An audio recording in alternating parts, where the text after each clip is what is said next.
right. We are live and we're going to go ahead and jump right in. Thank you, everybody, for being here for the, March edition of the Insights podcast.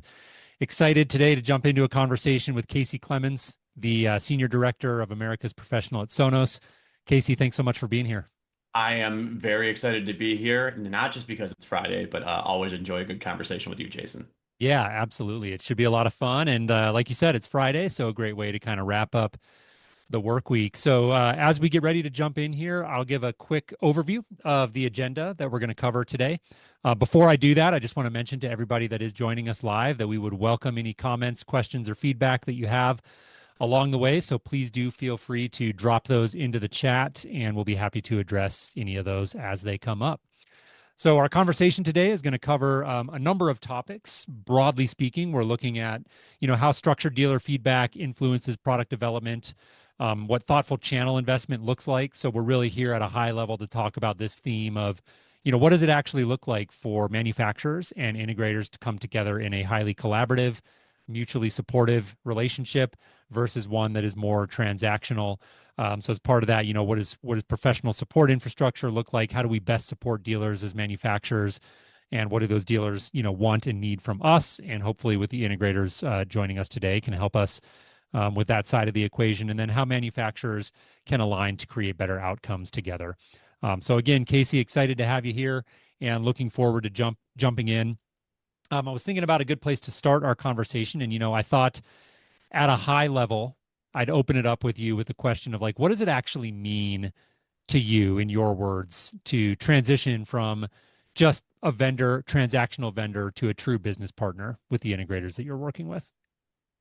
Yeah, good question. I think a vendor, if you really just look at it in the most pure form, a vendor is just someone who makes a product or a software or service and ships it out, right? The vendor's responsibility is to make sure that you have the product available to you when you need it, whether that be directly to you or through a distribution partner. I think that's the most simple way of thinking about a vendor. And I think, in a lot of ways, that is kind of just the basic requirement of being able to do business. I think if you want to think about what that means to be a business partner, it's more about how you actually utilize each other's unique strengths in order to help each other expand the breadth of the business that you can do or expand your ability to go out and drive additional business. Um, like for us, I think when I think about a business partner, for Sonos, one of the things that we have going for us is we have a lot of brand recognition, a lot of brand equity. And oftentimes I think about, if we're a really good partner, what are the ways that we can utilize that goodwill that we have with our brand to go help break down barriers for the dealers that we work with? Because most of our dealers, really get into this work because of the love of technology and the love of design and the love of customer interaction. And sometimes where that kind of limits the ability to do more business is just the ability to go out and actually create new inroads with adjacent trades or to go market their business. For us, I think about a good way that we're trying to lean further into helping our partners grow right now is like leaning into the design and build community. It's obviously a very large community, a ton of opportunity, but for a new integrator who might just be starting their business or might be in the first couple of years of business, trying to figure out actually where to make that connection point can be really difficult. But if someone like Sonos or another manufacturer that you work with have at least that contact and that point to say, hey, I can actually put A and B together for you, I think that's actually where you start to see a manufacturer or vendor become a business partner. Hmm. Yeah, and I think you guys at Sonos are in an interesting category, and there's a few others out there like Ring and Eero that come to mind that have, really well established consumer brand presence that can really help, the channel that we operate in here as a more custom boutique channel, relatively speaking, like penetrate that awareness, right, of that broader customer base. So that makes a lot of sense there. I'm curious, like, as a big consumer brand like that, what is it about the pro channel that you guys look at and say, hey, this is a really important channel. This is critical to our success. Like, why not, to play devil's advocate, just ride that consumer wave and kind of forget about the whole pro install channel as a whole? Like, what is it about the channel that makes that partnership compelling for you guys? Yeah, well, let's start away from the revenue side because this is a really actually large portion of our business, particularly in the Americas. But I think about it first from a brand perspective. You think about the really glossy high-end imagery we sometimes put out there, particularly around our more premium products like an Arc Ultra. And the reality is that type of clientele is genuinely best served by a professional installer. Most of the people who live in these multi-million dollar homes are not necessarily doing it themselves, even if we make a product in a lot of ways that actually is very simple and is designed in some ways to do that in particular categories. We know that the type of person who is living in a space that is going to expect that type of white glove experience is going to be best served by somebody who considers himself a professional installer or an integrator. Because for them, it's not just about the one thing that we're going to provide. I'm always proud that has really chosen to master one thing, which has always been wireless audio, rather than doing everything. But since we don't do everything, we do require our products to work well with other products in the space. I think the most obvious one is the home network, right? And I think we saw a huge pivot, particularly through the COVID years, of professional installers who had been playing with the network or starting to make that a bigger part of their portfolio now know that it's the core part of their portfolio because everything that they sell on top of that is all IP based, is all running off of the internet in some way, is all making calls to the internet, whether that be through APIs or whether it just be to get basic information in order to run the system. So, I think the pro channel for us needs to be a big part of our business because if you are going to end up in these spaces that you aspire to as a brand like ours that thinks about creating these incredible audio experiences for listeners in every demographic, one of those demographics is definitely best served by the professional install. Yeah, yeah, that makes sense. Let's get into some more specifics, right? So I think, as a manufacturer, and I operate on that side of the table as well, so I include myself in this. I think it's easy for any manufacturer to get up and say, hey, we take our channel seriously and we want our partners to feel that love. But how do we like put that into action, right? And how do we actually make those actions back up those words? So I'd love to talk about some of the specific examples. And I think the low hanging fruit here, the easy place to start is the partnership that OneVision and Sonos recently announced. So for anybody, on the call who's not familiar with that, give them just a high level overview. We don't have to make it a sales pitch about the deal, but like give them a sense for what the partnership is. And then even more importantly, like as a manufacturer, when this landed on your desk, like how do you think about it? What's the calculus for you when you decide whether or not to invest time and energy in a partnership like this? Okay, yeah. So first and foremost, before I answer the One Vision question directly, let me answer the kind of the first part of that, which was, again, how do you actually show it? Right? It's one thing to come out here and say, for me to get on a podcast like this and say the professional install channel is important to us is what I should say, but it is what I mean. But how do I actually prove that it's what I mean? It's the investment that Sonos makes back in the channel. And so I do think that there is a certain, there's a requirement to go out and actually, for lack of a better term, put your money where your mouth is if you're going to go out and say that this channel is important. As it pertains to the One Vision program, this was a really good moment for us to take a look at partnerships across the space where we said like I'm gonna kind of reference what I said earlier, that there are specific things that this channel just does well inherently. That when you think about the partners that you choose to work with within this space, it is generally because of the passion they have around the technology and about the experience and about working with clients. It is not always because that they pride themselves on 24/7 customer care or on the best financial auditing or on, like I said, making some of these beautiful marketing campaigns it's a 3-year program. So One Vision is a good program for us because we said this is one of those areas, as I said at the beginning, that a lot of dealers would suggest they struggle with in terms of being able to grow their business. They don't Hmm. struggle with taking the phone call, right? Like they're actually very good at that aspect. Where it becomes a hindrance for them is when it's happening often enough that it's taking time and energy away from looking to who's the next client we can serve, what's the new way we can position our brand to go generate new business. It's also like the very draining stuff that I hear all the time about the Saturday evening phone call, right? Like at Hmm. the end of the day, we all pride ourselves on delivering great service for our clients. But I think we also would all like to know that at 9 o'clock on a Saturday, I can finally sit down and watch a Netflix show and maybe get an hour to myself before I go to sleep. And when that's interrupted by, hey, right now the fourth television isn't turning on in the guest suite, your whole Saturday plan kind of goes off the rails. So one of the things we thought about was like, how do we do a better job? And we've kind of done it in a couple of ways. We've obviously expanded our own pro support channel at Sonos, which is, I think, been very helpful and very well received by our direct dealers. But we also said, what are ways that we can do a better job of working with partners who also look at the whole system a bit more than we do? You know, OneVision, one of the things that's really unique about what OneVision does is, of course, you guys are looking at the whole bill of the system and not necessarily just focusing on one product and just saying, hey, we're going to troubleshoot this one thing.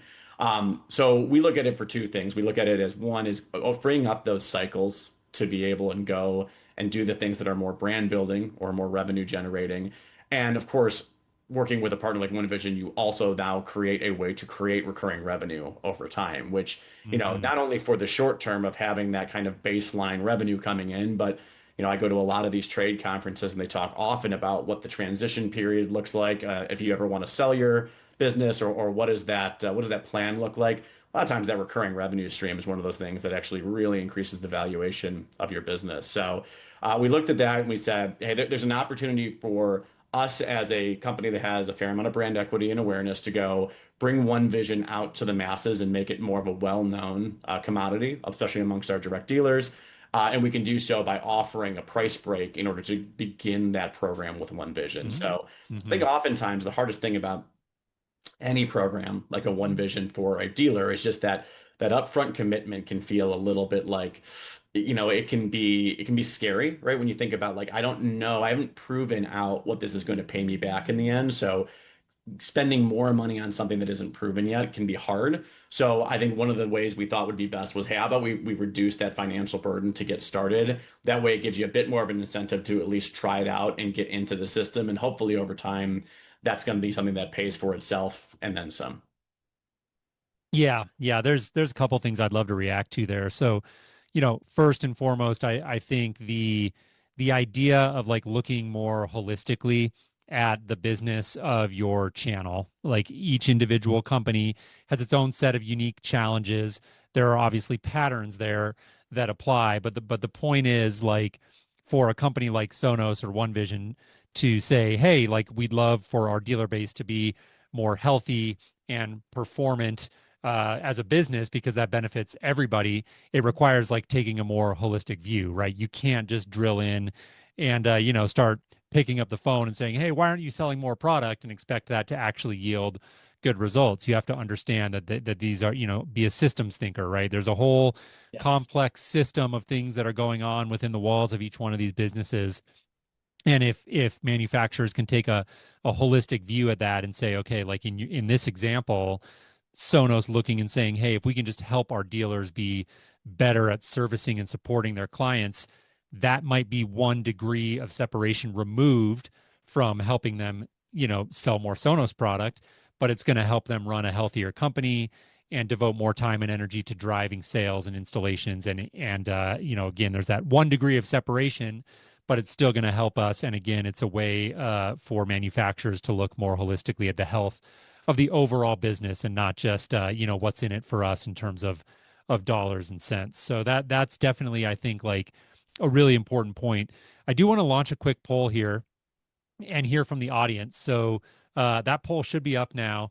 And it's essentially just like, what's the number one thing that you like look at when you're evaluating whether a manufacturer is acting like kind of a true partner or more of just a transactional vendor? So if everyone could just take a minute to fill that poll out and kind of provide your insights, options there, dedicated pro and support resources, better margin, co-marketing, lead generation, specialty products. And Casey and I joked before we started the broadcast today. Your answer may be all of above and all of the above, and feel free to drop that into the chat if that's kind of where you land on that one. So I'd love to transition here into maybe other examples. I know Casey that your partnership with OneVision isn't the only example of how you guys are making these kinds of investments in the channel. You have other partnerships, I believe, with like Portal.io, who we're great friends with, HomeSphere as well. So give some other examples of some of the concrete things that you guys are trying to do to make these investments in the overall health of your dealer base. Yeah, yeah, and I'll jump right in with the first example you gave, which is Portal.io. They are actually the first partner that we did an official partnership with, starting about 2 years ago. At this point, same general concept of how we decided to form that partnership, which was, again, what are some ways in which we can reduce some of the administrative burden on dealers who are really looking to go out and sell and design and install these systems?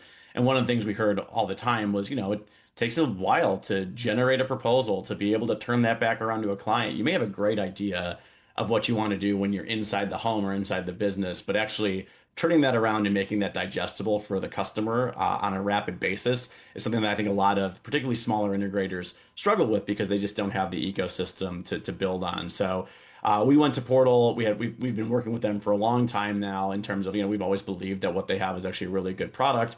And we said, like, what would it look like to potentially offer, a free license for some of our dealers if they are a direct dealer with us? And I think both of us thought this was a good idea for similar reasons of why we decided to partner with OneVision, which is let's make these tools more readily available and more and make more dealers aware that these tools are things that can serve their business.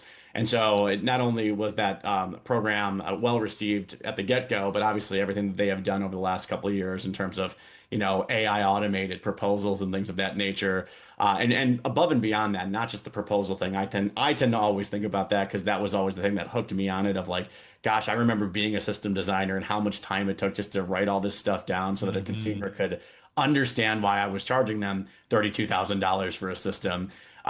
But also all the stuff they're doing in terms of linking up your financial systems and kind of making some of that much easier for you as well. So I think a foot in the door there can be very, very helpful. And if as you grow with them over time, I think it's one of those things that, to use the term again, can reduce that administrative burden from you so that you can go focus on the things that you're truly passionate about. Yep. The other option, not option, but the other thing I would actually bring up here is we actually have a partnership with HomeSphere that started about 6 to 8 months actually after we launched the Portal proposal software partnership. We started working with HomeSphere because, as I mentioned at the top of our conversation, we have an opportunity oftentimes to get in front of a larger builder audience. Actually, our presence at the International Builder Show has only grown year after year over the last 5 years. We really recognize, particularly amongst the design heavy community, that there is a want and a desire to have a bit more of a turnkey solution in terms of making that part of what they do. We don't have a strong motivation to go and be the design and install resource on behalf of those builders because we have done a really good job over the last 20 years building out a really, really strong base of professional installers that we already work with. And so, as I mentioned earlier, you think about the concept of being a good business partner. It's like here's where we can actually lean into each other's strengths. We might be able to facilitate that conversation because the brand awareness may have driven the builder to talk to us. But the reality is, our partners, our professional installers, have the know-how to actually go out and implement that for them. Usually, the biggest roadblock for working between dealers and builders is it's always a cost thing. And so, oftentimes, dealers obviously need to be protective of their profitability. Builders need to be protective of their profitability. So working with HomeSphere allows us to have HomeSphere pay out rebates on the back end for builders who decide to implement Sonos inside of their home builds. This is a great way to not only incentivize our builders to work with our installers, but as we continue to come back to it, it reduces that administration burden that we continue to talk about of why all of these things I think make a lot of sense when you talk about why you might want to learn about any of these partnerships that Sonos is currently leaning into. Yeah. Yeah. That makes a lot of sense. Um, Nice transition into the end of our poll here. So I'll put the results up on the screen. And of those four options that we presented, so the top two are co-marketing and lead generation support, as well as specialty products designed for pro installers, which is kind of a nice preview of coming attractions. We're going to get to some of what you guys are doing there most recently. But yeah, I think that co-marketing and lead generation support jumping out as the top option. Plays nicely with what you've been saying about the brand awareness. And then another thing that kind of struck me on this is that the lowest option was actually the better dealer margins and rebates. So, at the end of the day, I think that's consistent with this idea that it's not when you're evaluating the quality and the health of this relationship between a manufacturer and the dealer channel. It's not about the transactional dollars and cents so much as it is about how are we helping each other grow the overall pie. I'd love any, reactions that you have to these responses to the poll that came in. I love the responses. You've got a great audience here listening in. Because I do believe sometimes we do get wrapped around the axle around margin conversations. There's no shock, I'm sure, to many people listening that And it's important, conversation. right? It's Yeah, not that the money doesn't matter, right? Of course it matters, but like it's not absolutely. the only thing. And for what it's worth, there are certain businesses that if you're doing one or two projects a year that are millions of dollars and that's your business model, I can understand why that is the number one thing you want to focus on. But I think for the average integrator, the average dealer, I think it's really refreshing to hear us talk more about co-marketing and again making these introductions because I think the larger your pool is that you can pull from, the larger amount of projects that you can actually complete. That's the thing that's actually really going to grow your bottom line as a business owner. So really great to see that. And I do think that there are other brands in the space that are also even leaning into, how to actually help more effectively market on dealers' behalfs. But, again, like when I think about our brand and the brand name that we have, it is great when I have dealers who say, "Hey, actually, would love to work with you and partner on some co-marketing around putting the logo on our van," because I think it's great that we have somebody who's that aligned with our brand that they want to show off that is one of their lead brands. And I know for them, it's a great thing to just have that brand recognition when they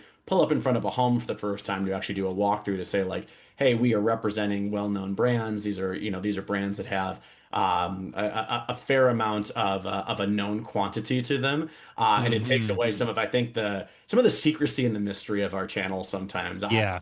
I oftentimes, as long as I've worked in this channel, still, have my friends asking, so what specifically do these, the people that you work with do? And it's funny, you're always trying to help them kind of piece it together because at the end of the day, it's not terribly complicated, but they just don't have that same level of exposure that they do as Yeah. everyday consumers to a retail store or to an e-commerce platform. And so I think Yeah. having brand recognition right off the bat when you pull up to a home, I think can be very helpful in terms of breaking that ice. Yeah, if you ever figure that out, let me know. I've been in this industry for 20 years and I feel like my parents still can't answer the question, what does Jason do for a living? Right. So Well, I try think we as still I need may. to decide on one name that we go by. Yeah. I think you and I have been around long enough that I think Oh man, yeah, there are names that fall in and out of favor of what we that's a call. loaded topic for sure. We'll steer clear of that one today. Maybe a dedicated episode, but Perfect. um so yeah, I do want to get into some of the stuff you guys are doing on the product side, but before we do that, I have one more question about the kind of overall relationship angle, and that is just like how do you guys measure success? We've talked about the evaluation process on the front end of how you look at these and how you determine that yes, this is worth some time and energy for us to jump into and invest in. But then once that program is up and running, like what are you guys looking at? How do you determine the success of these initiatives aimed at helping the health of your dealers? Yeah. The first answer is it's not always the easiest thing to measure. And that probably won't be shocking to many people who work in this channel. That I think one of the things that we often have to deal with is there's a fair amount of opaqueness when it comes to data. You do a lot of things based on qualitative feedback. The one hard quantitative thing that we've been able to do, and this actually, this we didn't launch this in conjunction with OneVision, but we did decide a number of years ago, actually kind of through the COVID years, is that we said we really need to do a better job, not just measuring how happy our customers are using our product, but like how do our partners feel about us as a business partner? So we have a dealer NPS score that we've been measuring since 2020. And so one of the ways that we are pulling data back from our partners is like, how are you actually feeling about us as a business partner? And we're very mindful of the way we ask that question because you could ask, how do you like our products? Which is still a very different answer than how do you feel about us as a business partner? Hmm. And so we continuously do that on a quarterly basis. If you are a Sonos Direct dealer and you've ever gotten that survey, I implore you to take it. We take it very seriously over here. I personally review them with my team every quarter as soon as they come in because I want a real time feel of how we are doing as business partners. And I know that's kind of the word of the day is being a good business partner. Like that's one way we do try to measure it. Not only do we look at the score, which of course is just kind of a directional nod to are we improving, are we declining? It's also we will go through the verbatims and actually look through each one of these comments and see, where people are really excited about what we're doing and things that are really just irking people. So, Hmm. we will never be perfect. I will always say that. I'm humble enough to say we'll never get it right for everybody, especially given the fact that so many dealers operate so differently from one another. But that is one area that we continue to look at is, are the efforts we're making, the investments we're making in the channel actually helping people grow their business? And is it improving the perception of us as a business partner? That's the one hard quantitative thing that we do look at on our Yeah. business right now. I think that makes a lot of sense, and I would echo. Like it's so easy to ignore surveys, right? We get them, and most of us are really inclined to just kind of breeze right by them. But if you're working with a company that's important to your business, taking a few seconds to fill those out is definitely really helpful in terms of closing that feedback loop. I'm sure, I know you're out at a lot of industry shows as well. And so these kinds of qualitative discussions that you're having with the dealer base, I'm sure play a huge factor in that as well. A lot of this is just feel and connection, right? So not everything has to be a hard number, but those surveys definitely do help in terms of like distilling things down to a number and helping companies measure progress over time. It's the one reason that I really try to prioritize those trade organization events, and being out there, because for me, my number one concern in my role is I never want to be the person that's stuck in my office so long that I start losing grip with reality, right? It's like, because Hmm. I'm not out actually talking to people, I start making judgment calls based on maybe information that was really good 2 years ago, but actually is not, it doesn't actually vibe with the current conversation happening in the channel. And I find those moments so useful, not only to have the conversations directly with the partners, but actually just to overhear how dealers speak to each other and what are the things that are actually motivating them or are really bothering them about the state of the channel. And that's a way for us also to think logically and hopefully creatively about how we can help solve some of those issues. Yeah, yeah, absolutely. All right, well, let's shift gears and talk product. I'm a product guy, so looking forward to this, portion of the conversation. You guys have the new AMP Multi that's out there. This is a professional only product, and we'll talk about some of the philosophy behind that. But I thought that the best place to start this portion of the conversation would be to talk about the research and development process. So, peek behind the curtains. You shared some of this information with me as we were preparing for this episode, and I immediately, it piqued my curiosity. So talk about like some of the investments of time that you guys made in terms of developing this product, and what did that R&D process look like to make sure that you were developing a product that was actually in line with the needs of your professional dealers? Yeah, let me start by saying this was not done in a silo, right? This was not a bunch of people working at Sonos sitting in a closed room and saying, "We've got a great idea, let's build it." We had a general idea of what we wanted to do, and then we went out and did more user research on a professional product than we've ever done in our history as a company. We had almost 800 dealers be involved in some way, whether that be a direct interview, whether that be an on-site interview where we actually went out and kind of saw how they were building racks, how they were currently using multi-zone amplifiers. We also have a really, really well put together professional sounding board, which I highly recommend if anyone wants to follow up with me after this call. All of our direct dealers are welcome to be part of that, where they can actually give real time feedback on honest questions we're asking ourselves right now in terms of hardware and software. But this was a Herculean effort in terms of what the UR team around this. And there's a kind of an internally famous video when we started to road show this product internally about, hey, this is the next thing we're going to build. And there was this great video that was kind of a super clip of people being interviewed on site, and the word game changer was said so often in so many of these interviews that we actually have a 30-second clip of dealers just going game changer, game changer, game changer. And to me, that was like, I knew how desired this product was for Sonos to finally do a multi-zone amplifier. But even for me, it was so validating to hear that directly from the people that they were going out and talking to. And, there's something about when I go out or when one of my account managers or sales managers goes out and talk to our dealers, because, of course, like their business is our vested interest, right? We actually want them to grow. Like that actually shows up well, not only for them, but for us.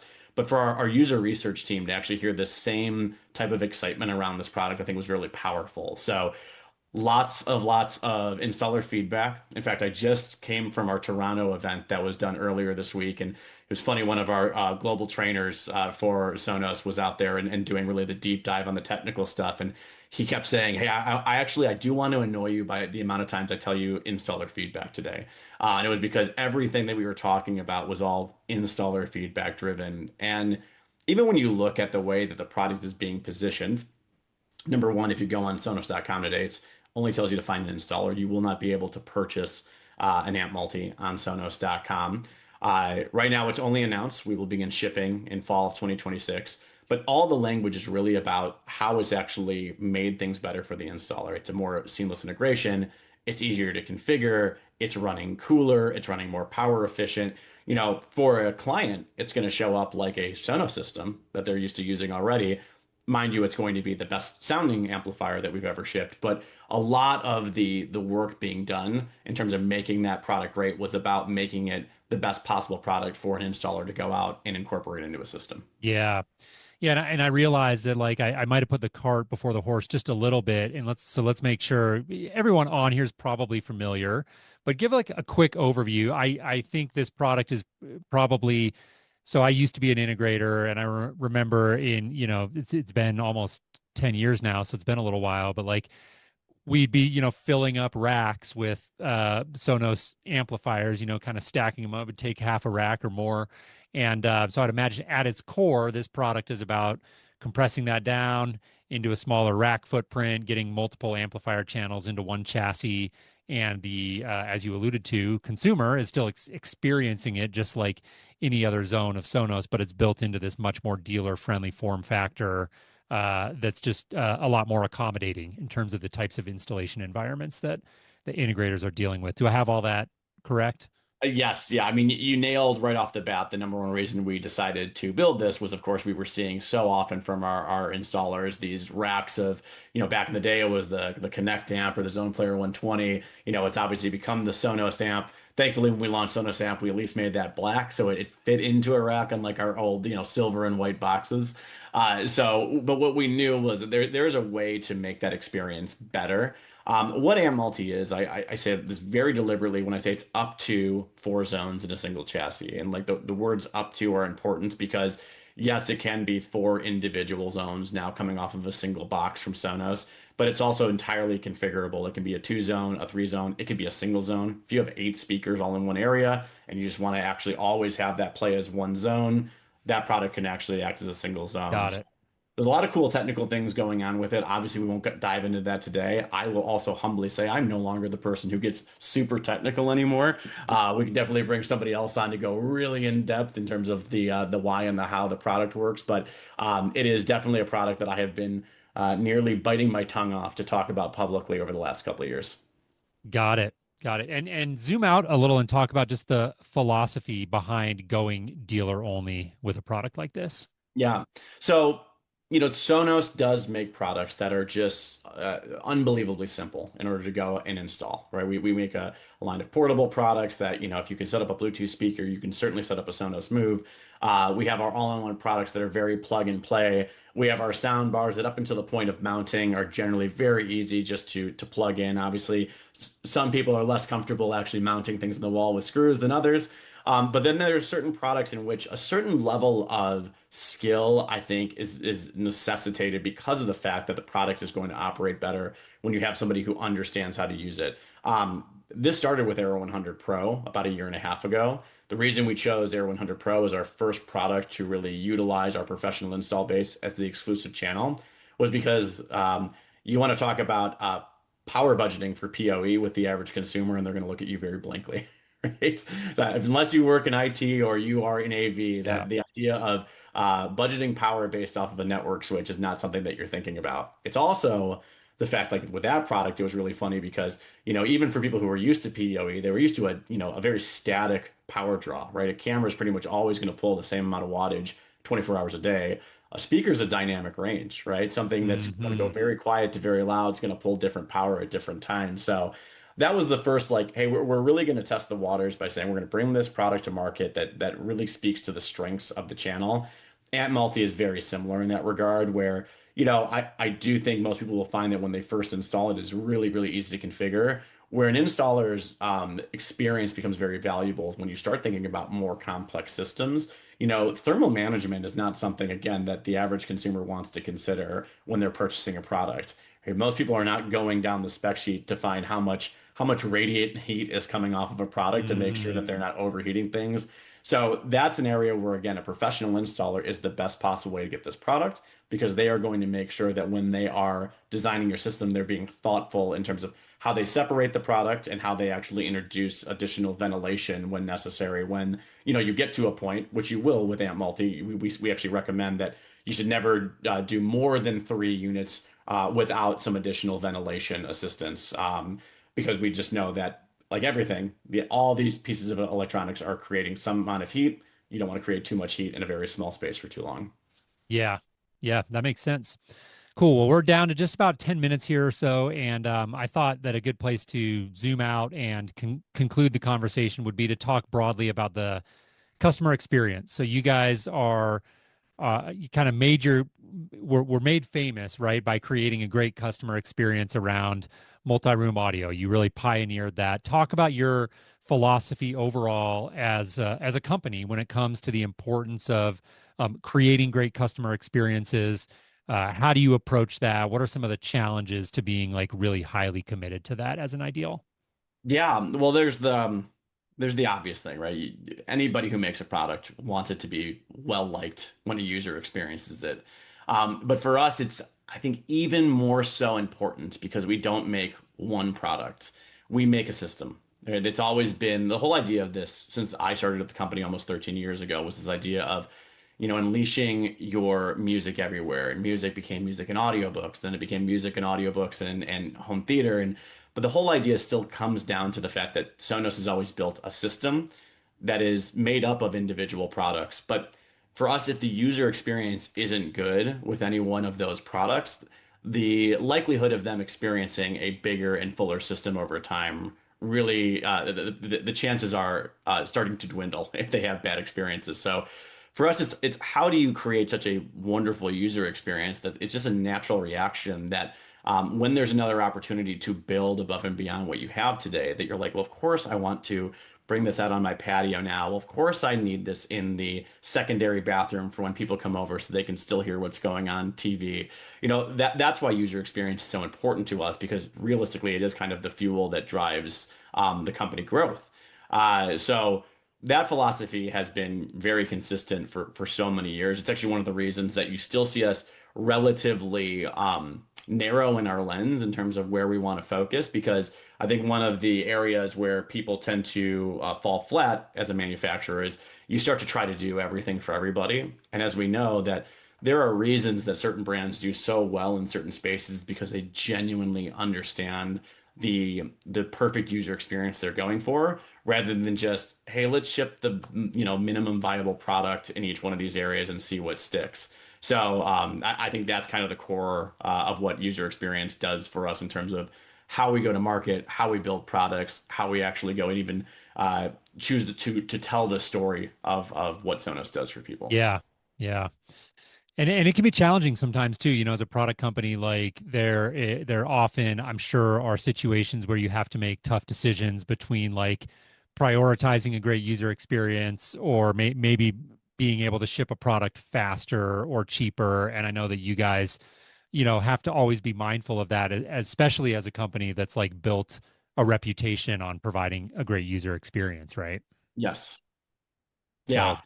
And I think that's one of those pressures that's very real for a lot of companies, right? There is at some point cost comes into account, but those are the short-term decisions you make that have long-term ramifications.